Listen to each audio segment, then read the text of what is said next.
Certo, Paula, eu que agradeço. Então, agradeço a todo mundo que está aqui.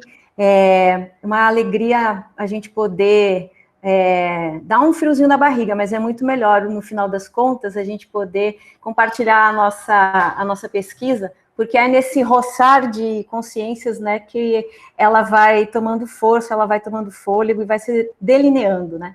Então, eu quero, assim, a colaboração de vocês no sentido de realmente darem seu retorno, o que vocês pensarem, o que vocês sentiram a respeito, porque a minha pesquisa está num momento de bifurcação, estava falando para a Paula, de decisões, assim, de tomada de decisões, vou para esse caminho, vou para aquele. Então, eu acho que a audição ativa de vocês vai ser bem importante para mim. Eu só queria dizer que essa última experiência que a Paula leu no meu currículo foi em iniciação científica. Tem uma galera aqui da iniciação científica, né? E era muito prazeroso, porque é quando a gente começa realmente a flertar com esse mundo da pesquisa, né? É muito gostoso. E foi uma memória muito bacana para mim. Eu gostaria agora de pedir para vocês embarcarem numa experiência que vai durar pouquinho tempo comigo, mas eu gostaria que todos vocês fechassem as suas câmeras, eu também vou fechar, e a gente vai voltar em breve, prometo.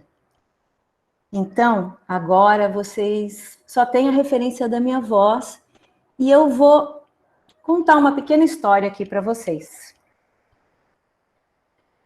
O ano era 1996, a estreia do espetáculo de rua Eu Só Quero Cantar, com o grupo Espalha Fatos, um dos grupos de teatro de rua mais atuantes na época em Porto Alegre.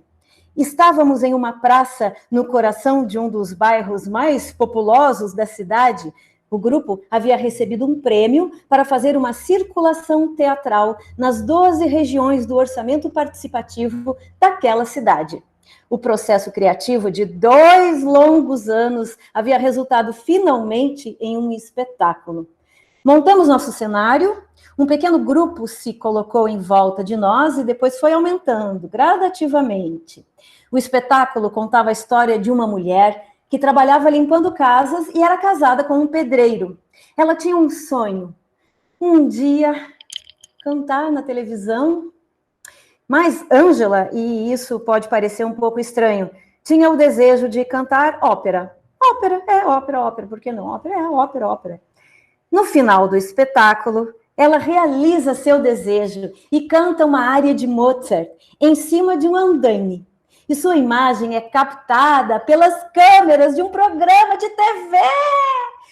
No final, o grupo que havia nos assistido, embaixo de um sol impiedoso por 60 minutos, aplaude entusiasmado.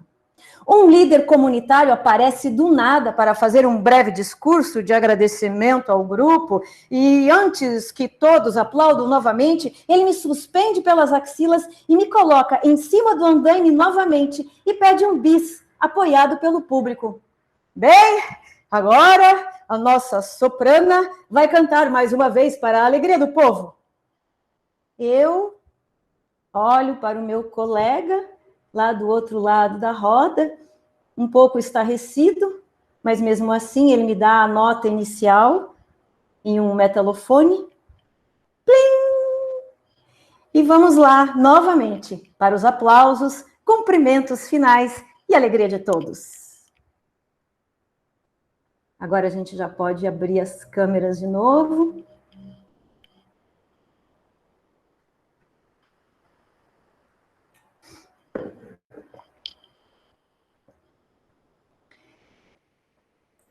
Inclusive eu, né? Também posso abrir a câmera de novo. Bem, eu queria contar uma pequena história para vocês, para localizar, eu acho que é onde começa tudo isso, onde começa o meu interesse de pesquisa. E essa moça era eu, né?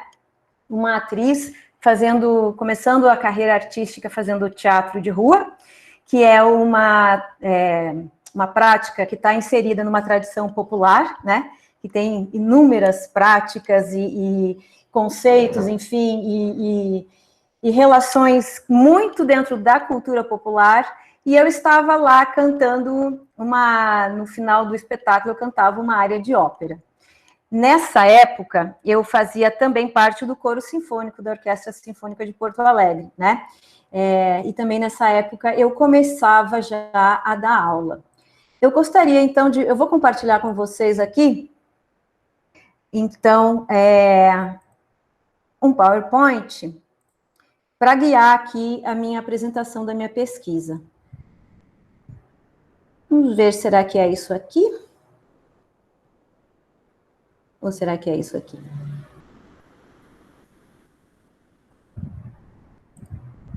Ah, tá.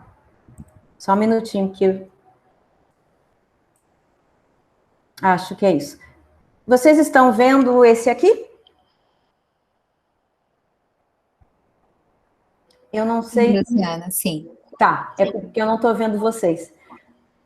Então, eu vou apresentar aqui rapidamente por onde anda a minha pesquisa, né? Bom, esse aqui, Mãe tem uma soprana cantando no meio da praça, eu acabei de contar para vocês, né? A que se refere isso aqui. Aqui está o meu título provisório, e eu acredito que a minha principal pergunta esteja no título, por isso que eu botei ele aqui. Ele é provisório, mas ele tem no cerne dele, ele tem a minha questão, né?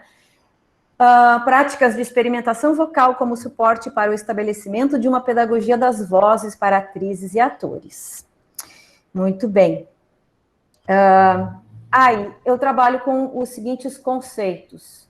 A voz como potencialidade, não necessariamente submetida ao texto, não necessariamente submetida ao semântico. Essa é uma ideia que tem em vários autores teatrais, né?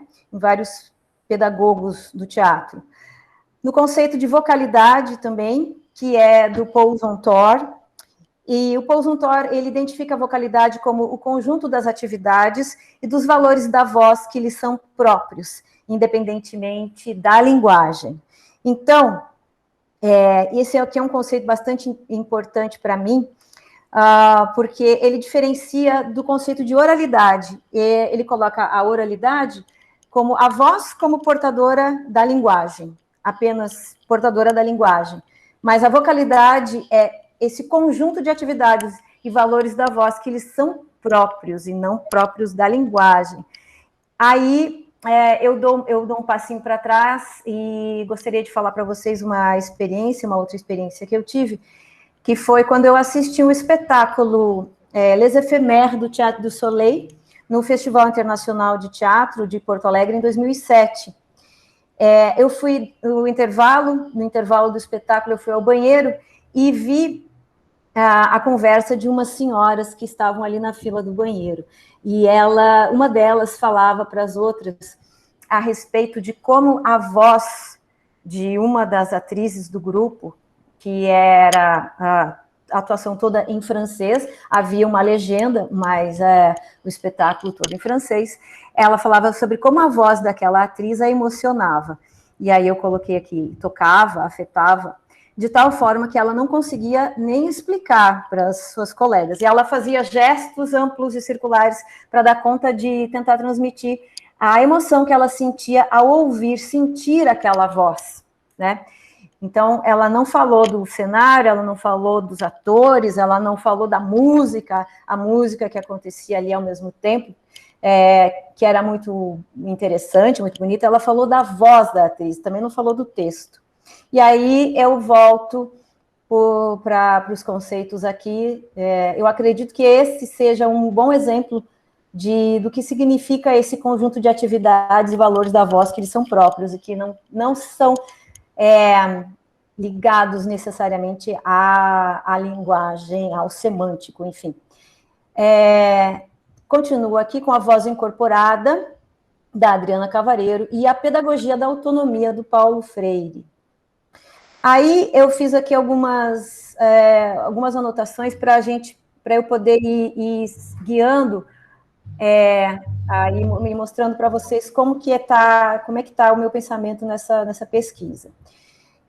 Isso começou lá naquela cena do teatro de rua, uma atriz em busca de uma formação vocal. E aí eu já coloquei como aprendizagem, esse processo. E depois, no final, a gente vai ver o ciclo da aprendizagem e como é que funciona, na minha visão.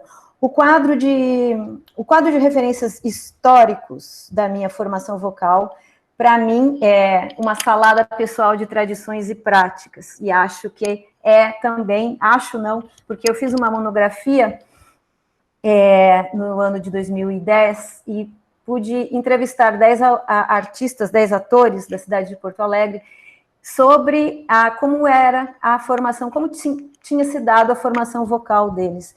E ali ficou bem claro para mim também que essa salada de tradições e práticas é uma constante, principalmente no que se refere à formação vocal. Agora, o que eu queria chamar a atenção aqui é para essa questão dos referenciais históricos, porque as práticas que a gente utiliza e que a gente acaba somando na nossa bagagem e que depois muitas vezes a gente ressignifica e acaba também colocando na nossa prática pedagógica, elas nos inserem em um quadro referencial histórico. E nem sempre nós estamos completamente conscientes disso. Se eu estou estudando, por exemplo, a comédia dell'arte, eu entro dentro de um referencial histórico, eu tenho toda uma linhagem, como se fosse uma linhagem, né, de artistas e de evolução daquela tradição, né? Se eu estou atuando no teatro de rua, eu tenho uma tradição atrás de mim. Se eu estou utilizando, se eu estou trabalhando com o canto lírico, eu tenho uma tradição atrás de mim, né? Eu tenho todo um referencial histórico que desemboca na minha prática, de certa forma, e eu estou ressignificando e trazendo isso à tona novamente, na minha pessoa e na minha maneira de fazer aquilo. Aí continuo aqui com o ensino da voz e a reprodução de uma estética eurocêntrica, que é uma coisa que começou a me chamar a atenção e a me incomodar desde lá do início. E eu coloco aqui modelos nem sempre alcançáveis, né? Apenas paradigmas muito distantes ou formas de exercer o poder, né?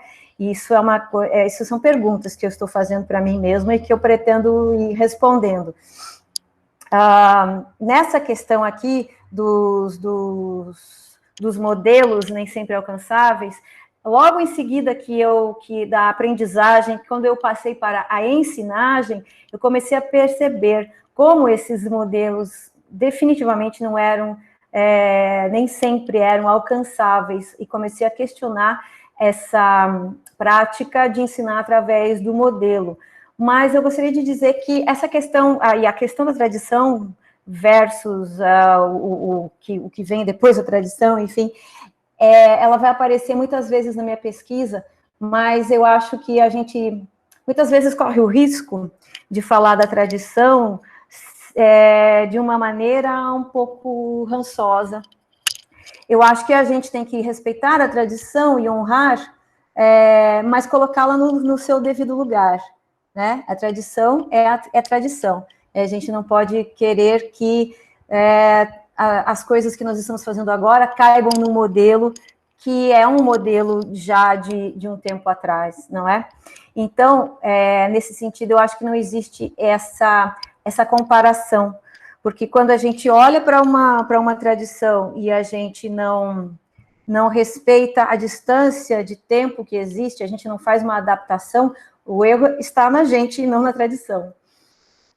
Aqui, de novo, eu estou falando, eu já me antecipei da tradição à experimentação, vivenciando processos criativos aparentemente inconciliáveis e em condições não ideais.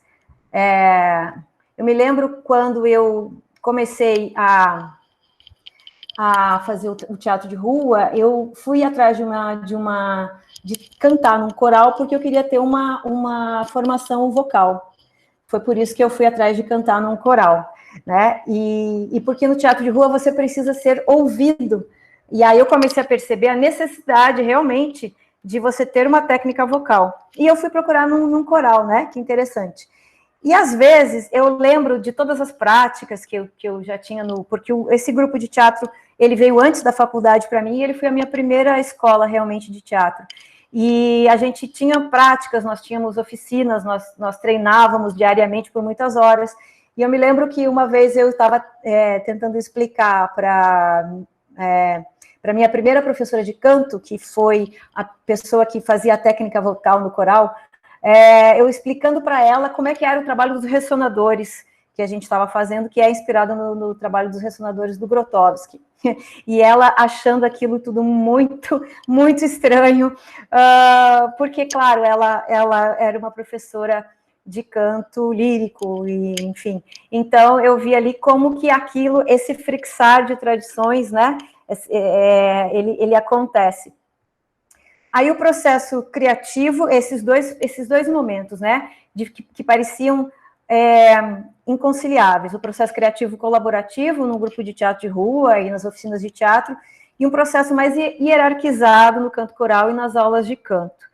Aí aqui eu tenho duas fotos que não são dessa época, mas que elas têm uma coisa interessante, que é a postura corporal, que por isso que eu trago elas aqui. Aqui é uma foto da minha personagem na ópera Os Peregrinos de Meca, feita com a Companhia Ópera do Mendigo, e embora seja uma ópera cômica, e tem toda uma postura condizente, né, com o contexto, com a montagem, com o que se propõe. E aqui é o Grupo Livre apresentando a performance Sob os Nossos Olhos, em 2019, nós todas encurvadas no chão. Quer dizer, existe uma postura corporal diferente, e obviamente que é uma voz diferente, né?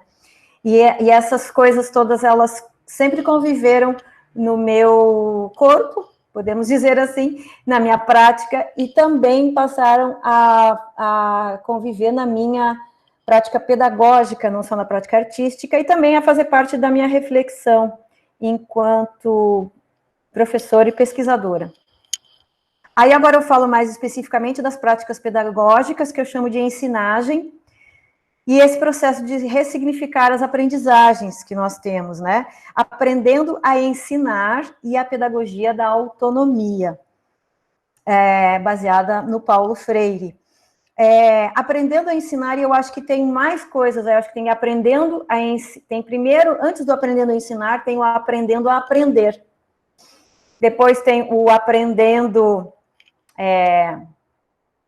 a ensinar, aprendendo a aprender, aprendendo a ensinar, né?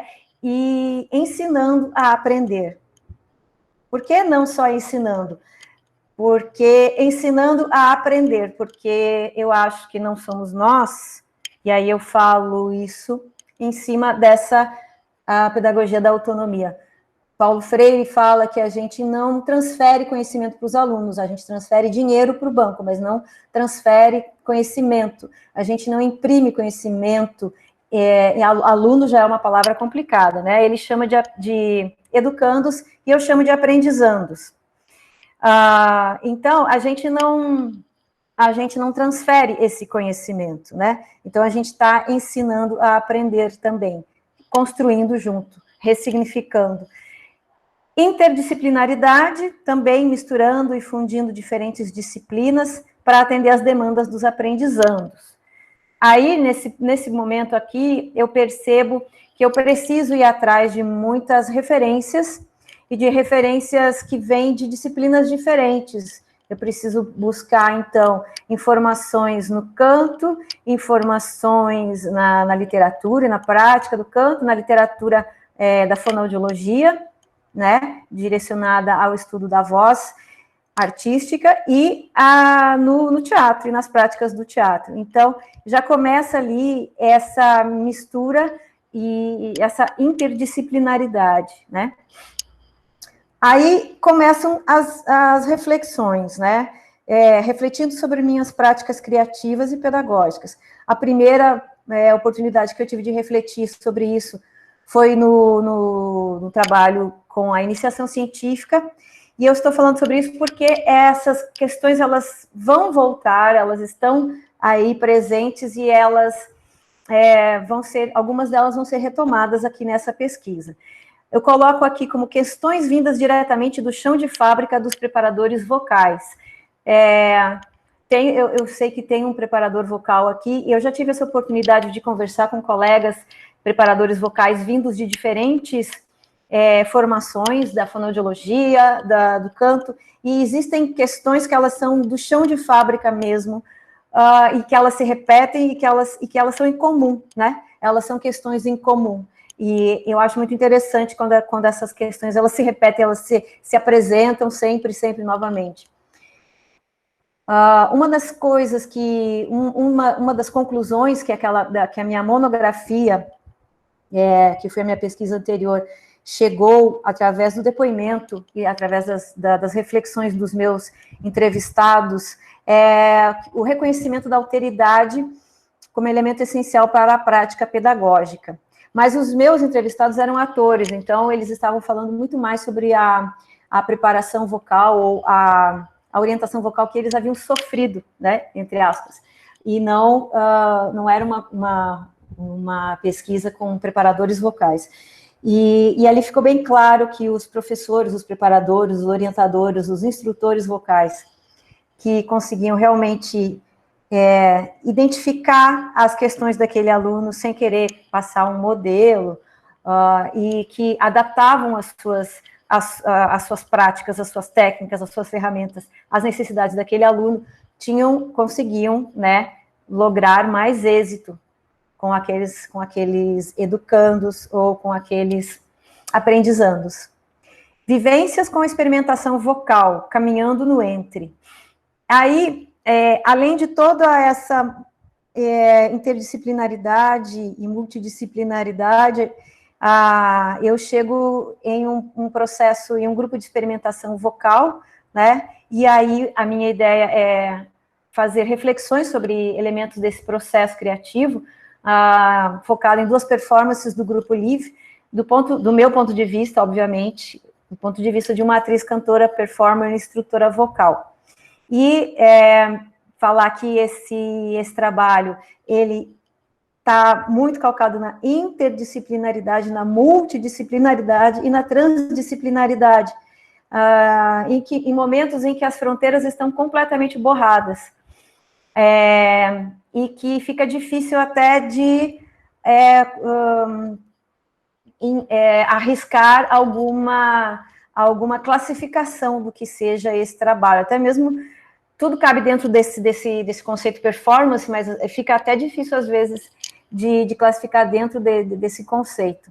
Então, é um caminhar no entre, é um caminhar muito delicado, e é meio que na bruma também, porque parece que quando você vai captar alguma coisa, essa coisa te escapa.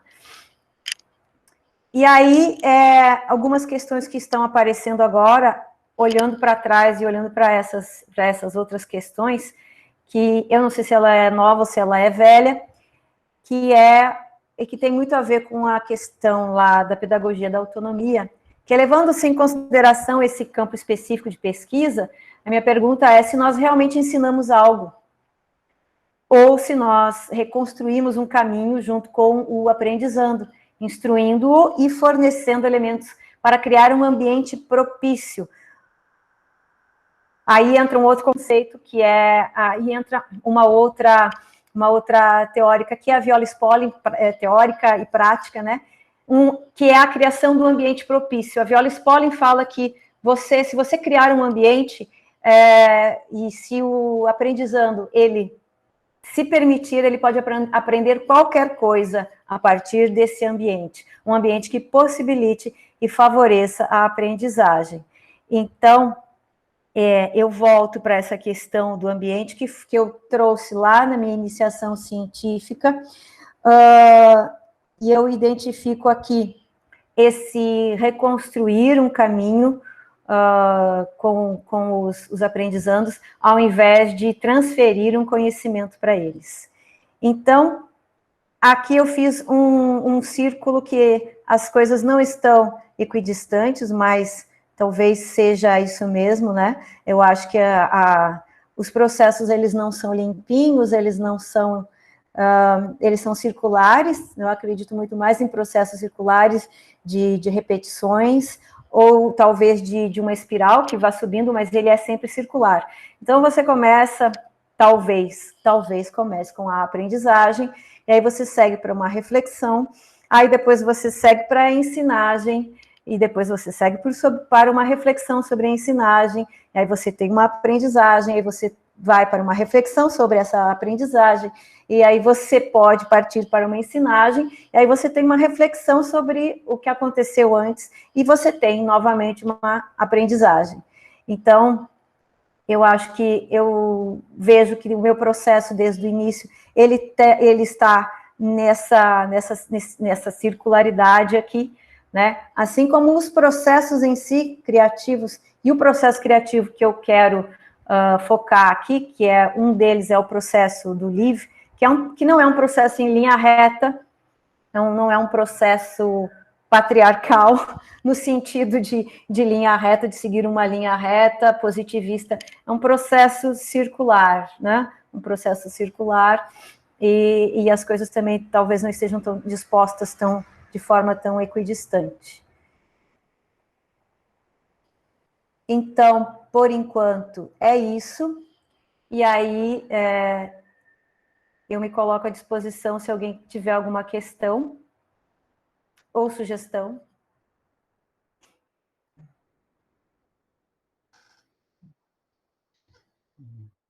Muito bem, já tem alguém